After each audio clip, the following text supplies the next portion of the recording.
네, 여러분 안녕하십니까. 주말에 글쎄요, 이런 소식을 좋은 소식은 좋은 소식입니다. 근데 썩 그렇게 즐겁지는 않은 좋은 소식 같은 것도 있죠. 예를 들어서 한국의 신용등급이 올라갔다. 일본보다 높아졌다. 중국보다 높아졌다. 피치 얘기입니다. 신용평가사에 이제 무디스, 스탠다드 앤 푸어즈, 피치, 피치는 FITCH 이렇게 되죠. 무디스, 스탠다드 푸어즈, 아주 역사가 있는 거고, 피치는 이제 유럽계입니다. 9월 6일자로 이제 종전에 한국에 적용하던 등급 A+를 중국하고 일본 아직도 A+입니다. A+를 한 단계 올려서 AA-로 한 단계 올렸습니다. 이 피치사는 전체 등급이 21개입니다. 21개 등급 중에서 네 번째 등급입니다. 투자 등급이 있고 투기 등급이 있고 복잡합니다. 표를 잠깐 한번 보여드릴까요? 사실은 별로 의미도 없는 표입니다만은 한번 보도록 하죠.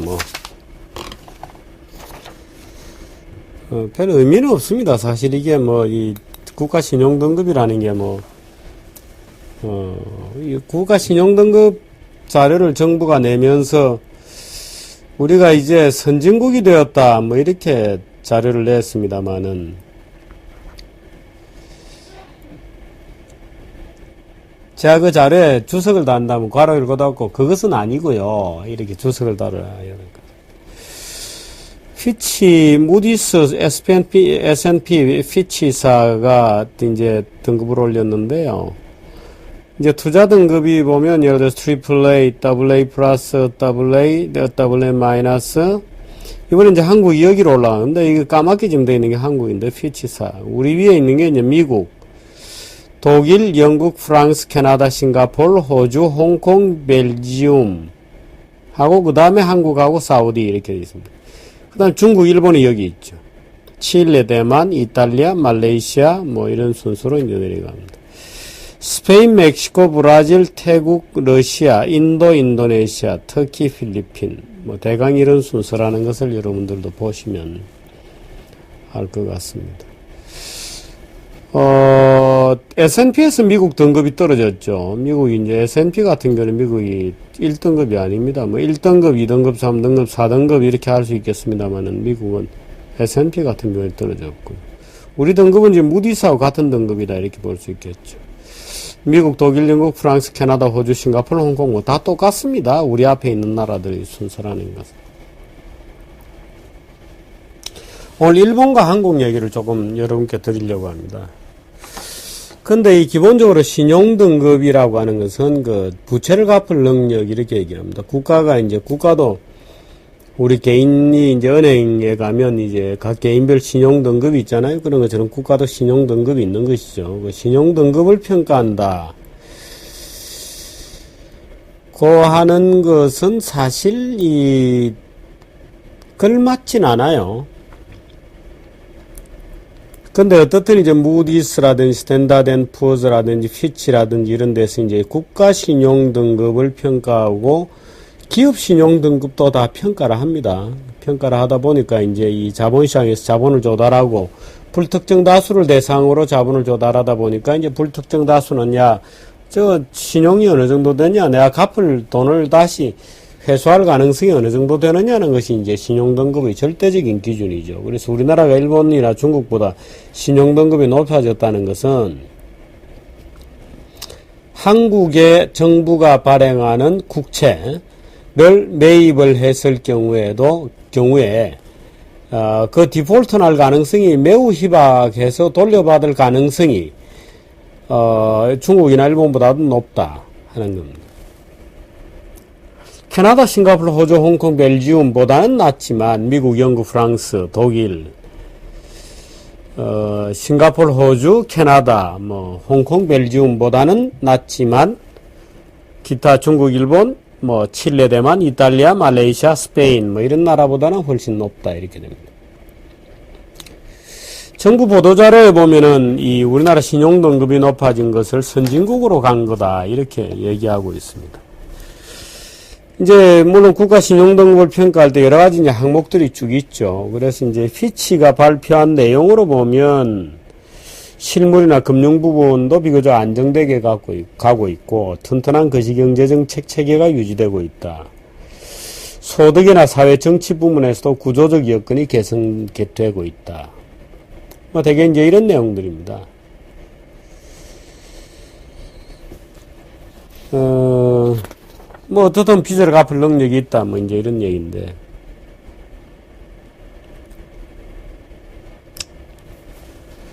정부로서는 뭐 일본하고 한국하고는 요즘 조금 특수한 이제 애증 관계가 있습니다. 물론 일반 이제 대중 정서는 뭐 굉장히 나쁘죠. 아주 좀 복잡하다고 얘기할 수 있습니다. 한일 관계는 그야말로 일이 대수죠, 뭐. 그야말로 한 허리띠를 두르고 있는 이제 같은 옷을 입고 있다 이렇게도 볼 수 있는데 실제로 우리 사회 저변에 보면 예를 들어서 우리가 한류 이렇게 얘기합니다만은 한류일까요? 물론 일본에 가면 NHK 우리에 따지면 KBS 같은 데서 이제 공공연히 이제 이병헌이다 또 뭐 누구죠? 또 뭐 한국 한류 배우들의 드라마를 하고 극장가에 가보면 전부 뭐 한국 영화들이죠. 뭐. 그래서 한국 사람들이 굉장히 충격도 받고 또 일본 총리 부인들이 한국말을 배우는데 아주 열심이고 그래서 굉장히 하나의 그 쇼크를 우리에게도 쇼크로 다가오죠. 벌써 뭐 오래전 일입니다만 제가 일본에 출장 갔을 때 도쿄에서 들어가서 TV를 틀었는데 한국 드라마가 나오는 거예요. 그냥 한국말로 나오는 거죠. 저는 뭐 정말 일본이라고 하는 생각을 까마득히 잊어먹었댔습니다. 순간적으로. 저는 평소에도 우리 뭐 드라마를 잘 안 봅니다만은 한국 드라마가 나와서 자연스럽게 보다가 나중에 여기 일본 아니야? 이런 생각이 뒤늦게 들었습니다만은 굉장하죠. 일본에서 보는 한류 열풍이라는 거는 그러나 사실은 우리나라 TV 프로그램 대부분이 일제 뺏긴 거죠. 지금 그 어른들은 모르겠습니다만은 적어도 40대 이하 젊은 층에서는 이 일본 만화에 대해서는 뭐 사족을 못 씁니다. 뭐 저희 집에만 해도 일본 만화가 아주 뭐 발에 채여 돌아다닙니다. 코난 이런 것도 뭐 마찬가지고 뭐 별별 만화들이 시리즈로 돌아다닙니다. 김 PD는 일본 만화 뭐 봐나요? 안 봤나요? 코난도 보고 많이 봤습니다. 코난 봤어요? 원피스. 원피스? 아, 원피스도 그 굉장히 시리즈로 나오잖아요. 아직도 뭐 70권째, 60몇 권째. 원피스가 뭐예요? 아직도 안 밝혀졌죠? 네, 아직도. 해적 왕이 돼야 멀었습니다. 그 슬램덩크는 대박입니다. 그런 정도입니다. 뭐 원피스, 코난 이런 거는 안 읽어본 젊은 사람이 없습니다. 안 읽어본 사람이 없습니다. 굉장하죠. 우리나라 국가신용등급이 일본의 국가신용등급보다 한 등급 올라갔다는 것을 기화로 벤치마크이든 일본을 한국이 따라잡았다거나 또는 한국이 일본을 능가하고 있지 않느냐라는 착각이 들까봐 오늘 약간 정규제 TV에서 그 얘기를 하려고 합니다. 일본의 작년도 경제 규모, 총 GDP 규모는 5조 9천억 달러, 5조 8,690억 달러.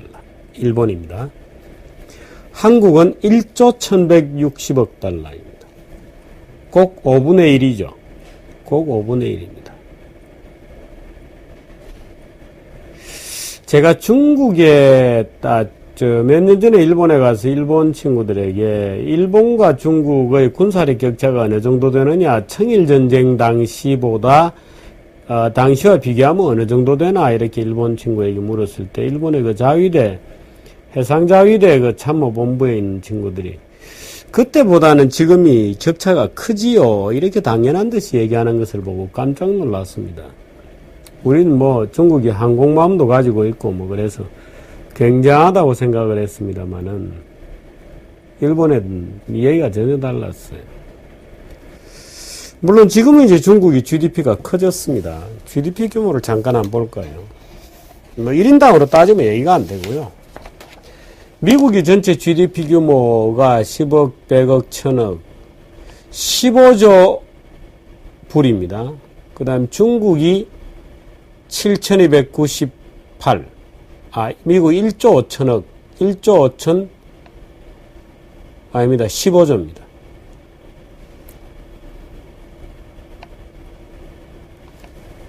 네, 15조입니다. 중국이 7조 2천, 일본이 5조 8천, 독일이 3조 6천, 프랑스가 2조 7천, 영국이 2조 4천, 브라질이 2조 5천, 이탈리아가 2조 1천, 인도 1조 6천 7백, 캐나다 1조 7천, 러시아 1조 8천, 호주 1조 4천, 멕시코 1조 1천, 한국 1조 1천입니다.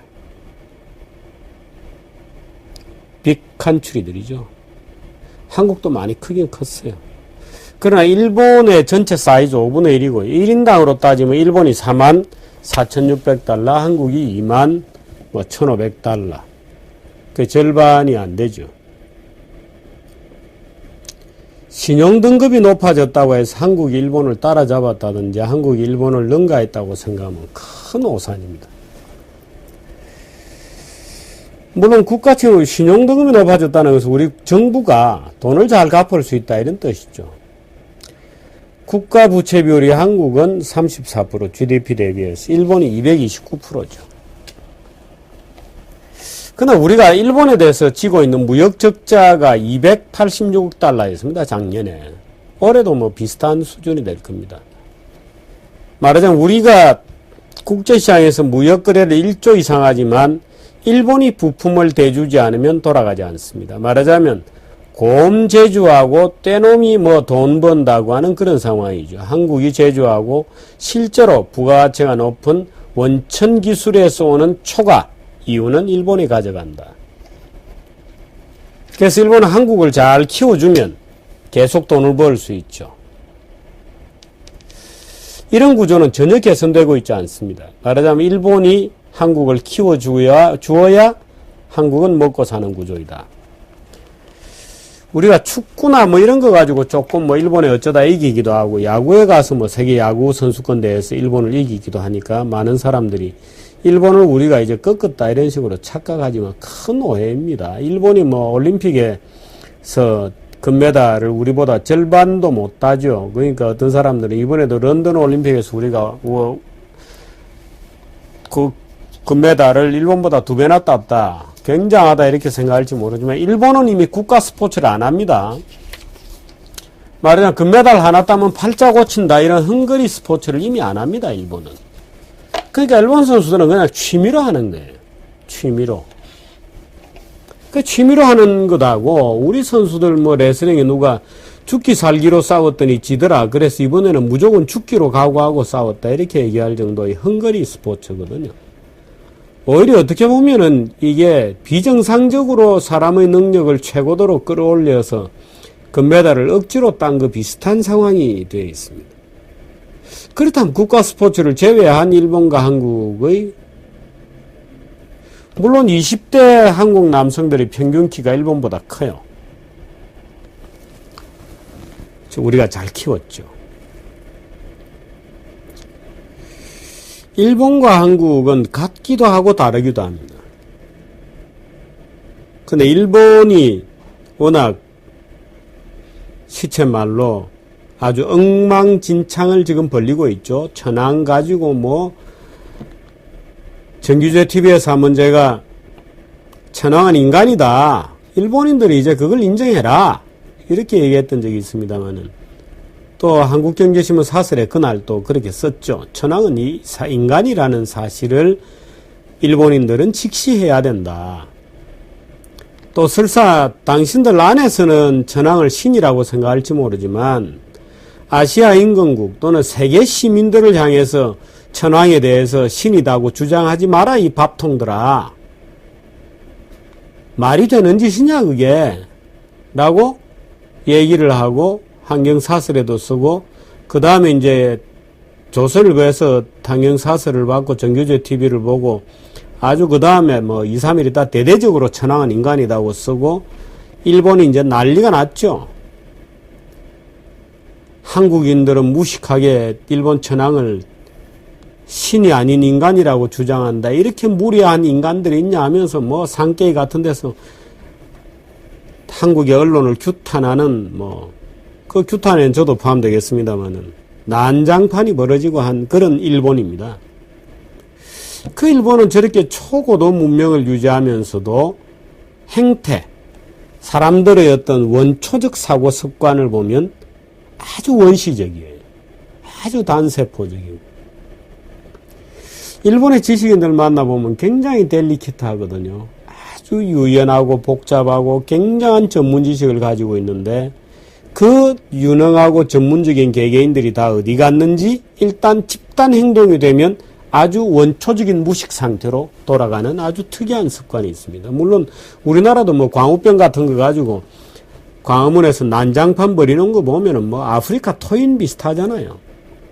지금 아프리카 토인들이 이 얘기 들으면 짜증낼지도 모릅니다. 르완다 비슷한 르완다. 그 난장판하고 말도 안 되는 광우병 가지고 그 하는 거 보면 무슨 아프리카에 무슨 뭐 르완다에서 무슨 뭐 미신 하면서 굿하는 거나 똑같죠 뭐. 광우병 가지고 그 난리를. 근데 일본도 좀 그렇습니다. 일본도 집체의 문제만 되면 돌아갑니다. 소위 이제 일본이 만세일계주의라고 하는 것이. 만세일계주의. 천황을 아주 정점으로 하는. 천황은 단 한 번도 핏줄이 안 박혔다 그러죠. 있거나 말거나입니다만. 웃기지 마라 뭐 이런 얘기들도 굉장히 많지만 어떻든 일본의 공식 자료 어디에도 천황은 피가 바뀌지 않았습니다. 그러니까 말하자면 천황 왕가의 피가 일관되게 이어지고 있다고 주장을 하죠. 그래서 그 사람들이 이제 만세일계다. 만 번의 세대가 지나갔지만 한 세대 30년으로 잡고 10세대 300년, 1000세대 3000년, 만세대 하면 3만 년. 3만 년 동안 일개 핏줄이 하나다. 이렇게 이어져 온 게 일본이다. 이렇게 주장을 하는 독특한 민족사관의 이제 극우 이데올로기를 가지고 있죠. 일본적인 이제 그 대신 일본의 장점도 많습니다. 무엇보다도 일본 사람들은 거짓말을 잘하지 않고 근면하고 노동시장이 굉장히 기울이 있고 인내심이 있으며 삶의 깊이를 추구한다. 이렇게도 볼 수 있습니다. 삶의 깊이를 추구한다 이 말에 대해서는 무슨 소리 이렇게 반론을 펴는 사람도 있겠지만 어떻든 끈기 있게 어떤 일에 매진한다 하는 것은 이제 인정해 줄 만하죠. 더 이상 추구할 것이 없는 기술인데도 일본인들은 더 무엇을 추구하는 듯이 별별 난리를 피면서 뭔가를 추구하는 형식미를 갖고 있습니다. 그래서 혹시 여러분들 일본 가부키 같은 걸 봤는지 모르겠습니다만은 일본 가부키를 가서 보면 아주 뭐 요란합니다. 뭐 다 일본 전통 옷을 다 입고 남자들도 이제 모닝코트를 멋지게 입고 와서 아주 뭐 품위 있게 와서 여자들은 전부 이제 기모노 탁 차려 입고 와서 이제 관람을 하죠. 아주 비싸니까. 귀족들이 보는 오페라죠. 일본 오페라 가부키. 우리나라 오페라라고 하는 판소리는 뭐 마당놀이죠. 뭐 마당놀이에서 하는 건데 일본 가부키는 전혀 다릅니다. 근데 일본 가부키를 혹시 한국 사람 중에 가보면 재미없다는 사람도 있고 재미있다는 사람들도 있고 흥미진진하다는 분도 있고 합니다만은 제가 느낀 것은 이렇습니다. 정말 역겹다. 아유 구역질이 납니다. 구역질이 나는 게 이런 거죠. 뭐 그 형식미죠. 뭐 주인공이 어떤 동작을 탁 취하면 저게 무엇을 의미하는 동작이다. 그 다음에 어떻게 탁 동작을 취하면 저건 또 무엇을 의미하는 동작. 이걸 관중들이 알아야 돼요. 모르면 이제 무식하다는 얘기를 듣죠. 그래서 그 동작 하나하나가 뭐 의미과잉이죠. 뭐. 의미가 너무 떡지덕지 붙어 있어서 구역질이 나죠. 자연스럽지가 못하고 인위적이고 너무 형식주의적이고 뭐 손가락 하나가 탁 어떻게 움직이면 저거 무슨 뜻이다. 뭐 이런 식으로 참 멀리서 보이지도 않는 손가락인데. 그런 식의 아주 형식미를 추구하는 일본의 미학의 본질이 이제 미시마 유키오 같은 그 일본 육군성인가요? 그 2층 베란다에서 할복 자살해 죽은 소설가. 우리나라에도 번역이 되어 있는 금각구지, 금각사 이런 이제 아주 일본의 그 순수 미학적인 신미적인 말하자면 미 그 자체를 위해서 모든 것을 바쳐버리는 그런 광적인 어떤 신미.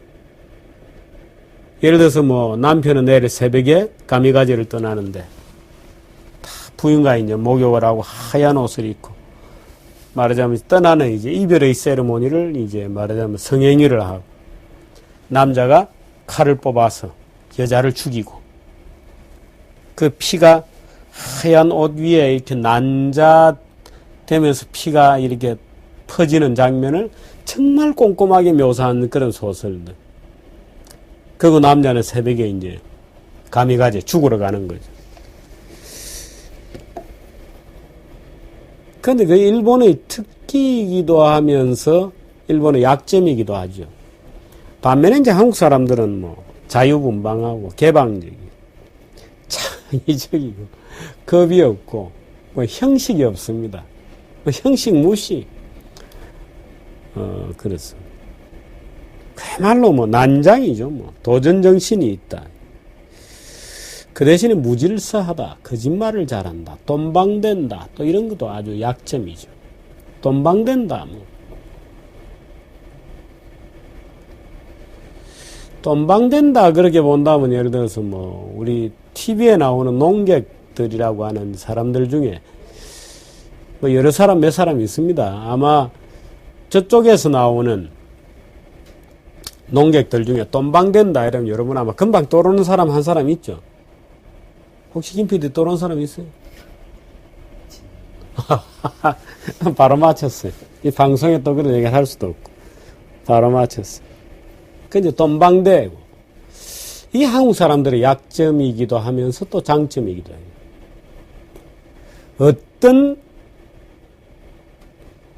태도, 또 어떤 예를 들어 폐쇄성이냐, 집중을 추구하느냐, 아니면 개방적이고 좀 무질서해 보이느냐, 이런 이제 극명한 한일 관계의 어떤 차이들이 있습니다.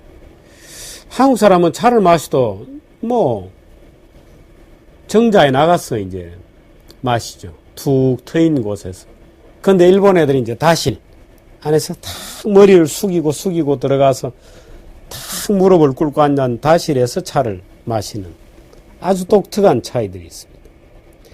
한일 관계의 여러 가지 차이에 대해서는 뭐 몇 사람이 좋은 책도 쓰고 축소지향의 일본인 뭐 이어령 씨 뭐 이런 책도 있습니다만 막상 또 일본의 교토 이런 데 가보면 또 축소지향도 아닌 것 같아요. 뭐 절 이런 게 어마어마하게 큽니다. 우리보다 뭐 오히려 훨씬 커요.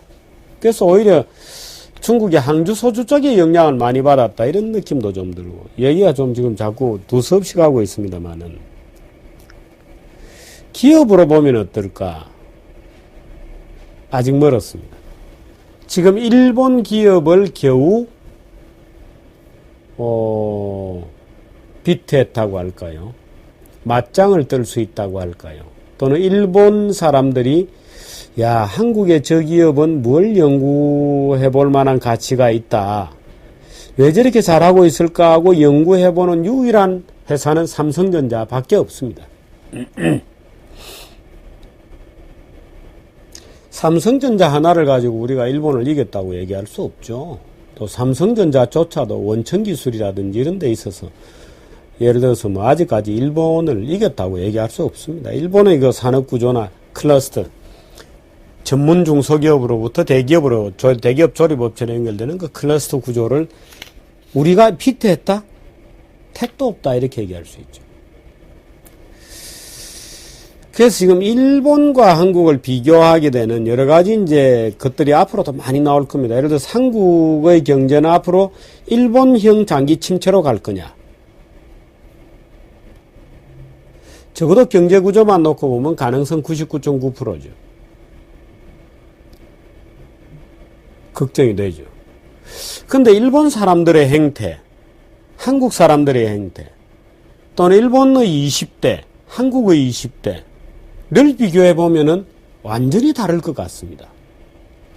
일본이 갔던 길로 한국 애들이 간다. 아닐 거야, 아마. 그게 99.9%. 예를 들어서 20대의 어떤, 한국 20대, 일본의 20대를 비교해 보면 그 애티튜드, 태도나 사고, 또는 어떤 지향성, 이런 것의 차이가 굉장합니다. 한국 친구들은 지금도 물론 일본에 대해 옛날에 그랬다 그래요. 일본에도 방학 때면 대학생들이 전부 배낭여행 가는데 요즘은 일본은 배낭여행 같은 거 안 간다고 합니다. 근데 아직은 한국은 가죠. 한국 사람들이 굉장히 개방적이다. 또 겁이 없다. 도전 정신이 있다. 근데 일본은 요즘 유학도 잘 안 갑니다. 기업체도 해외 발령내면 사표내버리고 안 갑니다. 우리 사회도 그렇게 갈 것인가 하는 아마도 어떤 흐름의 분기가 적어도 앞으로 5년 안에는 오지 않겠는가 하는 것이 제 생각입니다. 앞으로 5년 정도 안에는 말하자면 한국이 일본형 사회로 갈 거냐 아니면 제3의 어떠한 길로 갈 거냐 하는 어떤 분기가 나타날 것이다. 근데 적어도 진짜 산업구조라든지 이런 걸 보면 일본을 그대로 어플리케이트 한 거거든요. 복사판입니다. 그 산업은 복사판으로 이때까지 이제 일본을 우리가 추격하는, 일본을 쳐다보고 일본을 능가해보겠다고 일본을 따라가는 전략. 그건 쭉 이제 성공을 해왔는데 지금부터의 어떤 나아가는 길은 전혀 이제 무방비죠. 그건 삼성도 마찬가지고 옛날 박정희 대통령이 그럼 어떻게 그렇게 천재적으로 국가 경제를 잘 이끌었느냐. 천재적인 것 아닙니다. 박정희 대통령은 일본이 했던 것은 우리도 할 수 있다는 오로지 그 정신이었죠. 예를 들어서 포항제철. 전 세계 사람들이 다 안 된다고 했을 때 일본은 제철을 하지 않았냐. 우리도 할 수 있다. 이런 거였어요. 석유화학단지 일본이 하지 않았냐. 우리도 하겠다. 오로지 일본을 이겨보겠다는 게 박정희 대통령을 끌어갔던 파이팅 정신의 본질이죠. 무슨 박정희 대통령이 군인 출신이 뭘 산업을 알았겠으며 미래성장 산업을 예측하고 이런 거 아닙니다. 아니라고 봐야죠. 일본이 한 건 우리도 할 수 있다. 라고 하는 말하자면 박정희 대통령 같은 경우 일본하고 싸워봤으니까. 육사도 같이 다녔고. 일본 애들 별거 아니야. 이제 이런 어떤 멘탈리티를 가지고 있었던 거죠. 근데 그렇게 해서 이제 우리가 일본을 따라왔던 게 지금 끝난 겁니다. 그 국가 신용 등급은 일본하고 지금 거의 비슷하고 한 단계, 피치는 한 단계 앞서 있고 또 딴 거는 한 단계 밑에 있고 합니다만은 국가사회 전체의 역량, 어떤 포텐셜, 가능성 이런 측면에서 본다면 과연 한국이 일본을 능가할 수 있을 것인가에 대해서 그렇게 낙관하거나 좋은 점수를 주기는 어렵지 않나. 아직은 그렇다는 겁니다. 기대를 걸어볼 수 있는 것은 20대다. 그래서 앞으로 우리가 일본에 대해서 여러 가지 얘기를 하게 될 텐데 우리 한국이 일본의 궤적을 따라갈 거냐 하는 것이 우리의 가장 큰 두려움이죠. 우리는 일본의 궤적을 따라가면 망합니다. 일본은 워낙 가진 게 있기 때문에 저 상태로 20년을 헤매고 있어도 버티고 있지만 한국은 원천 기술도 없고요. 우리 사회 깊이가 일본처럼 성숙되어 있지 않습니다. 그래서 만일에 일본식의 사회로 진입하게 될 경우는 급속하게 나빠질 가능성이 있기 때문에 일본의 뒤에만 따라간다. 오케이, 그래도 저는 안심히 하겠습니다만은 한국은 우선 인구도 작고 남북 분단 상태이고 또 말하자면 지식의 축적량 자체가 일본보다 굉장히 였기 때문에 만일 일본 스타일의 어떤 코스로 간다 그러면 한국이 갈 길은 아주 일패도지로 급격하게 나빠질 가능성이 있지 않겠나 하는 것이 일본의 길을 따라가서는 절대로 안 된다고 하는 이제 어떤 그런 느낌도 듭니다만은 그런 생각을 해봤습니다. 신용등급이 일본보다 높아졌다. 야구가 이긴다. 축구가 이긴다. 런던 올림픽에 가서 금메달을 더 딴다. 이런 문제는 아니거든요. 그래서 지금이야말로 우리가 일본을 더 연구하고 일본이 갔던 길을 더 연구하고 피할 수 있는 방법, 우리가 어떻게 국군을 그대로 이끌고 한 단계 더 레벨업된 국가로 갈 수 있겠는가 하는 그런 고뇌들을 좀 더 깊이 있게 해봐야 되고, 또 그 우리가 뭐 하나마나 어차피 그 선택이 이제 올 연말에 대선이 다가오고 하죠. 그래서 국가란 무엇인지, 우리의 진로는 어떠해야 되는지, 그런 것들을 오늘 이 신용등급이 올랐다, 우리가 일본을 초월했다, 이런 뉴스들이 막 신문에 대대적으로 장식되는 걸 보면서 제가 또 한편은 약간 걱정이 들어서 조금 길게 얘기를 드렸습니다.